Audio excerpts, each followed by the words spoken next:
Hey, welcome back to the Engineered Angler. Last time, what did we do last time? Last time we talked about molds, two-part molds, and why it's important to have just the right amount of pressure holding those molds together. Not too much, not too little. This time, I'm going to show you how to make one that holds itself together with magnets. Stay tuned.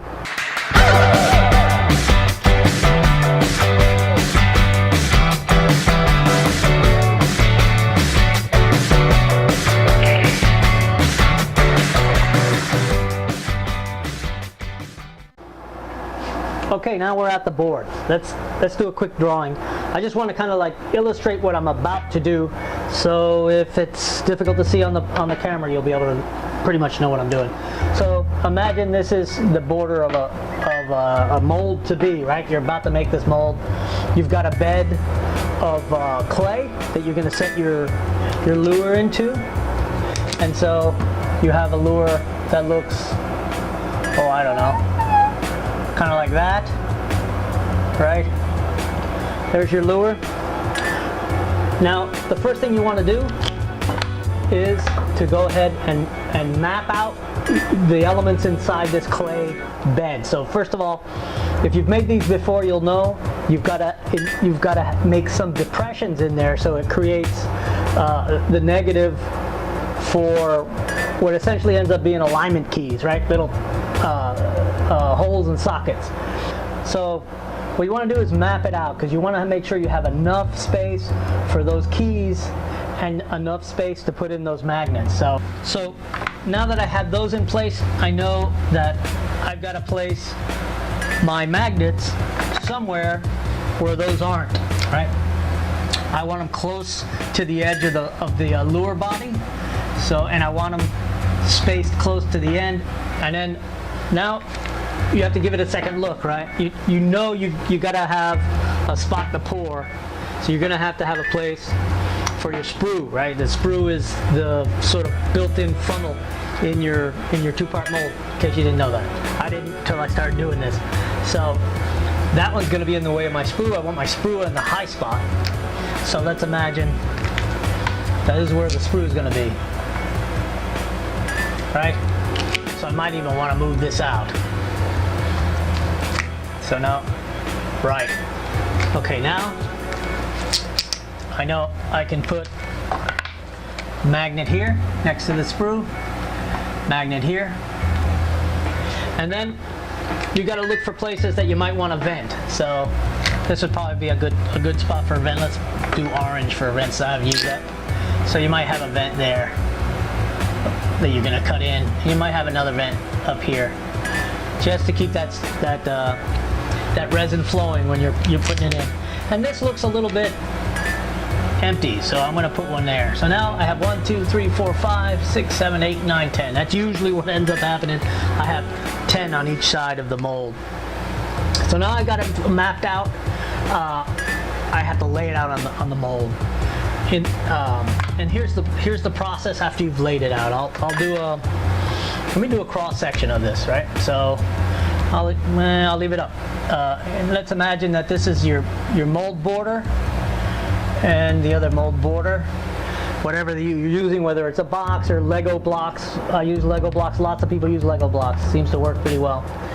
So let's use purple, I guess. I don't know. Let's just say this is the top of your clay layer, and then here's here's the body of your lure in there somehow, laying in there. That's kind of the shape. So, and then you'll see a couple of your keys right there that you cut in there. So now that's a cutaway, right? I mean, it's a cutaway somewhere in the middle of this thing, maybe. Let's just call it here. Get all formal about this. And we'll go look. Hey, wow, awesome. I mix just a little bit of the silicone that I'm going to make a mold out of. I'm just going to mix a little bit, just enough that I can pour in here, and it'll create just a little bit of a layer, just maybe a 1/16 of an inch, course hold on, stand by. The body's actually in there, right? So let's just pretend that's it. Okay, and so it's gonna just barely cover the lure. Right, so you're good. That's the first step, is after you've got this mapped out, you pour that. So I've got my clay bed. I don't know how well you can see this, but I'm gonna hold it up to the camera as best I can. I've got a clay bed. I've got, this is the lure piece. It's basically the tail section of a segmented lure that has a lot of segments. That's the final segment. So, and if you look closely, I've got little dots and little depressions. That's my map of where I want things. I've also gone ahead and formed the sprue in a single vent. The sharp depressions, these small ones, are basically where I'm going to put my deep keys to hold the lure, the mold in the right position. And you can see there's a few of them. And then these shallow depressions, hopefully you can see them. So that's where the magnets are going to go. And you can see there's 2 here. There's 1, 2, 3, 4, 5, 6, 7, 8 total. It's a small lure piece. So now what I have to do is raise this edge a little bit so I can pour a little bit of silicone in it. But before that, I got to make sure I can find those locations of those points where I want the magnets, and be able to place those magnets right where I want them. And what I do is I'll take a little pin. It's a little pin nail with a head. It's got a little bit of a head on it. And what I do is I cut them down with, I just take a pair of stout cutters and cut them down to about 1/4 inch, just so I can embed it in this clay. And you can probably guess what I'm doing. So what I'd be doing here, what the result is, I'll stick this right in the middle of one of these depressions and shove it all the way down.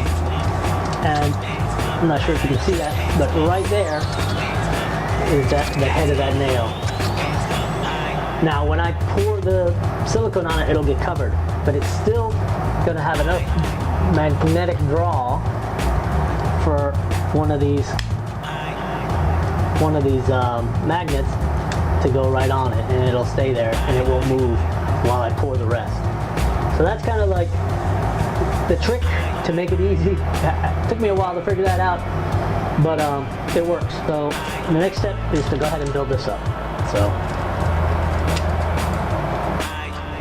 okay, I've got it built up.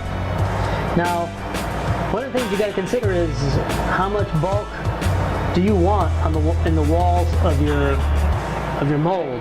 I try to do as little as possible. There's actually, you don't want to do it too thin. You want to have some rigidity, but you don't need to go too far. What I find is like 1/8 of an inch is minimum. So I like 1/8, maybe a little more. So what I've done here is I've gone just about 1/8 over the highest point, right? The highest point on this lure body. So I'm not sure you can see that too well. It's about 1/8 of an inch. It's a little more than 1/8, but I think that's going to work pretty well. So the next step is to go ahead, and I'm going to go ahead and sink those depressions, those alignment keys. Okay, so like I said, you can use just about anything. Just something that'll depress. It's stiff enough to depress the clay and pull it back out, and it's relatively round. This is hexagonal, I guess. Hexagonal. Anyway, so I'm just going to shove it down about 1/4 inch, and that's about it. And I'm going to go ahead and hit the one on top here just to show you. I'm just going to depress this down. Don't twist or anything, just shove straight in and then pull back out. And that should do the job. Okay, where you need to be careful is to make sure you don't affect the edge of the clay up against the lure. That little edge up against the lure. you want it to be nice and crisp and up against the lure, so you end up with a nice crisp finish on your mold. And now it's time to insert these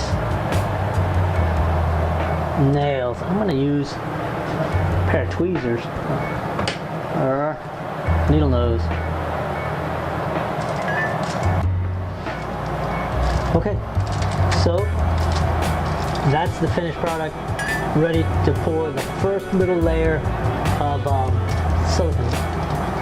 And you can see the shiny spots are the heads of those nails. All right, so next step is to figure out how much to pour in there. You want to pour very little. So you got to do a quick calculation. You really only want like a 1/16 of an inch. Anyway, so I'm going to do the calculations real quick and I'll come back. Okay, so to actually do the calculation, what I've done is I've gone ahead and taken a caliper. You can just use just a regular ruler and measured the length, the width in millimeters. And the reason I'm doing it in millimeters is because it's actually easier to convert to milliliters, and that's what my little measuring cups are graduated to. So it's just a quick and easy way to do it. So let me show you on the board, and I'll just point the numbers out, and I won't go too much into the calculations. Okay, so here it is. Simple. This is a cross section, and I probably don't need it except for to show the thickness here. So this thickness over everything ended up being 1.5 millimeters. So, which this is in inches, but it's 64 millimeters. On the length, the width is 49. I converted it to centimeters, which is just divided by 10. And then I multiplied it out. You end up with 4.7 cubic centimeters, which is the same as 4.7 milliliters. And I just round up a little bit, 5 milliliters, and that's what I'm going to mix. So here's the other thing. I know some will stick to the cup when I stir it up and everything, and I don't really get it all out. So I'm probably going to go ahead and go to 6 milliliters. So it'll be 3 and 3. All right, let's do it.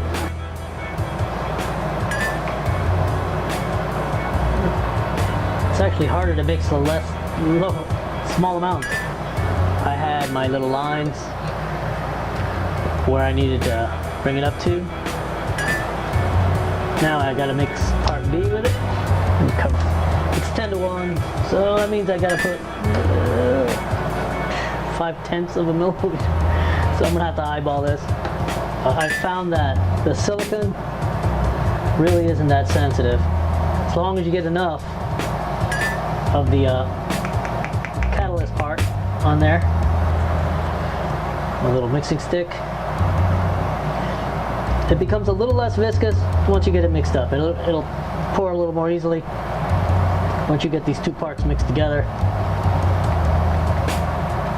So this is pretty good. I like, it's pretty much thoroughly blue. And I'm just going to start dripping this over the body. Okay. You take the brush. You want to go ahead and get this brushed. It really doesn't matter if you don't fill those keys completely, but you do want to have a coating on all the locations where there's going to be